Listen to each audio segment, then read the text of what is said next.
نبی اکرم صلی اللہ علیہ وسلم نے ایک مرتبہ صحابہ سے سوال کیا، ای الخلق اعجب الیکم ایمانا، ذرا یہ بتاؤ کہ تمام مخلوقات میں سب سے زیادہ حسین دل فریب ایمان کس کا ہے؟ صحابہ نے پہلا جواب دیا ملائکہ، ملائکہ کا ایمان۔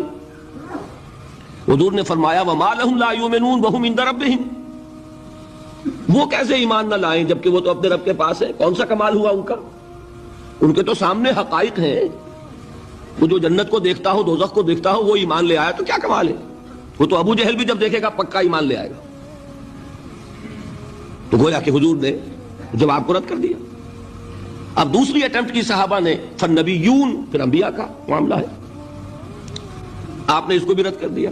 وما لهم لا یؤمنون والوحی ینزل الیہم، وہ کیسے ایمان نہ لائے، ان پر تو وحی نازل ہوتی ہے۔ تیسری اٹیمپٹ انہوں نے کی فنحنو، پھر ہم ہیں آپ کے صحابہ، اس کو بھی رد کیا۔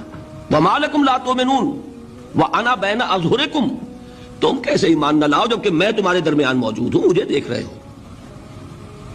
اس کے بعد اب آپ نے خود فرمایا ان اعجب الخلق الی ایمانا، میرے نزدیک تو حسین ترین دل کو لبھانے والا ایمان لإخواننا، ہمارے ان بھائیوں کا ہوگا، یاتون من بعدی، جو میرے بعد آئیں گے، یجدون صحفا فیہ کتاب اللہ، انہیں تو وہ اوراق ملیں گے جن میں اللہ کی کتاب درج ہوگی، فیؤمنون بما فیہا، وہ ایمان لائیں گے اس پر کہ جو ان اوراق میں ہوگا۔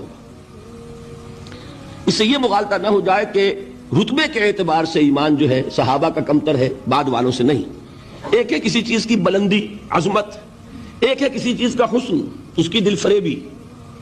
تو یہاں در حقیقت عظمت کا معاملہ نہیں ہے، دل فریبی کا معاملہ ہے۔ تو حضور نے اپنی امت کے ان لوگوں کے لیے کتنی بڑی بشارت عطا فرمائی جو بعد میں آنے والے ہیں، جنہوں نے حضور کو نہیں دیکھا، جنہیں قرآن ملا ہے، اور اس قرآن کے ذریعے سے انہوں نے ایمان حاصل کیا۔